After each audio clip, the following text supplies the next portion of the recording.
আপনি বললেন যে ইন্ডিয়া এবং চায়না মিলে নতুন যে ওনাদের বিশ্বটা তৈরি করার চেষ্টা করছে সেখানে স্পেস কম আছে। একদম। আমি যদি বাংলাদেশ পার্সপেক্টিভটাই বুঝি, আপনি যদি দেখেন বাংলাদেশের নতুন পররাষ্ট্র প্রতিমন্ত্রী জনাব হুমায়ুন কবির দুদফা অন্তত বলেছেন যে আমরা এটা অবজার্ভ করছি এবং আমরা এখানে ইতিবাচকভাবেই দেখছি মক্কা জোট মানে প্রতিরক্ষা জোটের ক্ষেত্রে। তো সেই ক্ষেত্রে আমাদের অ্যাপারেন্টলি মনে হয় যে আমরা চায়নার সাথেও খুব গুড কন্ডিশনিংয়ে আছি। আবার এদিকেও যদি আমরা গুড কন্ডিশনিংয়ে থাকি তাহলে আমাদের আসলে পররাষ্ট্রনীতির মানে ডিসপোজিশনটা কেমন?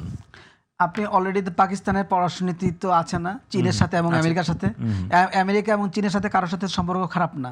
আবার আপনি দেখেন চীন কিন্তু সৌদি আরব সফর করেছে, সেখানে কিন্তু সবচেয়ে বেশি গত 2 বছর আগে চীনের প্রধানমন্ত্রী বছর দেড়েক বা 2 হয়েছে, সবচেয়ে বেশি যে সৌদি আরবের লাল গালিচা অভিনন্দন পেয়েছে, সবচেয়ে বেশি অভিনন্দন পেয়েছে এই সাম্প্রতিক সময়, এটা কিন্তু চীনের প্রেসিডেন্ট।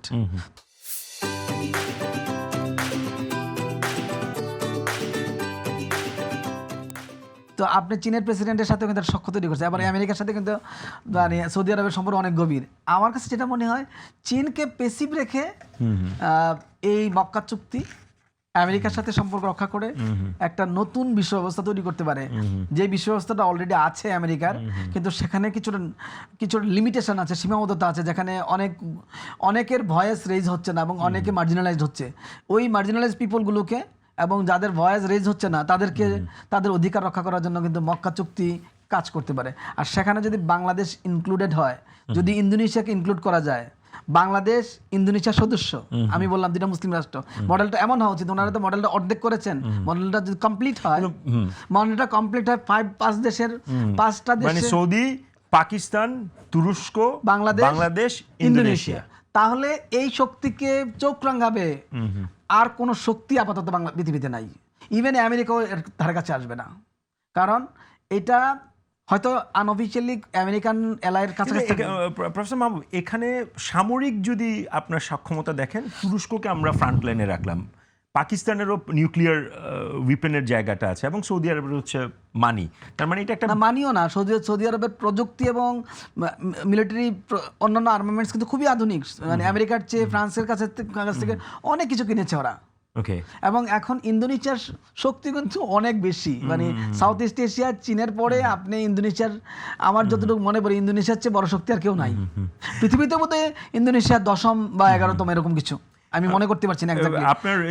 আমরা যদি দেখি যে জোটের পরিধি বাড়ানোর জন্য ইরানকে ইনভাইট করা হয়েছে, এটা কি শুধুই মানে একদম মানে ক্যান্ডিড ইনভিটেশন, নাকি এটার পেছনে অন্য কোনো স্ট্র্যাটেজি? আমার কাছে মনে হয় এটা পলিটিক্স। ইরান এটাতে কিভাবে ঢুকবে? কারণ এটা তো মোস্টলি সুন্নি, একদিকে সুন্নি, ইরান এটাতে ঢুকলেও ইরানের বিপদ, ইরানের বাইরে থাকলেও ইরানের বিপদ। বাইরে থাকলে ইরানের বিপদ কম, কারণ হলো বাইরে থাকলে ইরান তার নিজের অস্তিত্ব যেভাবে রক্ষা করে আসতেছে সেভাবে রক্ষা করবে। শুধুমাত্র সে একটা কাজ করতে পারে, কম্প্রোমাইজে আসতে পারে এই জোটের সাথে, কিন্তু ভিতরে ঢুকলে ইরানের খুব বেশি ভালো হবে না। আমার কাছে মনে হয় এই চুক্তিটাকে আমেরিকা যদি সমর্থন দিয়ে থাকে, তাদেরও এই চুক্তি স্বাতন্ত্র্য রক্ষা করা উচিত।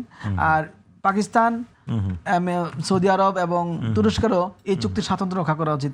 চুক্তির ধরন দেখে যেন বোঝা যায় আসলে কারা এটার পার্টি। ইউরোপিয়ান ইউনিয়ন চুক্তি করেছে না, ন্যাটো করেছে না, আমেরিকা এসে করেছে না ন্যাটো, তাহলে মক্কা চুক্তি করতে অসুবিধা কোথায়? ইন্দোনেশিয়া, বাংলাদেশ আর যারা যে 3টা দেশ আছে, আমার কাছে মনে হয় না কোনো অসুবিধা আছে, ওনারা এইভাবে যেতে পারে। এবং আমাদের বাংলাদেশ থেকে পররাষ্ট্রমন্ত্রী যেহেতু এই কথা বলেছেন, পররাষ্ট্র প্রতিমন্ত্রী, উনিও নিজেও এটা পারসিউ করতে পারেন যে আমাদের মক্কা চুক্তির মডেলটা এক্সপান্ডেড ফর্মে কি হবে, এবং এটা আমি যেরকম বলেছি তার কাছাকাছি ওনারা চিন্তা করতে পারেন অন্য কাউকে ওনারা নেবেন কিনা।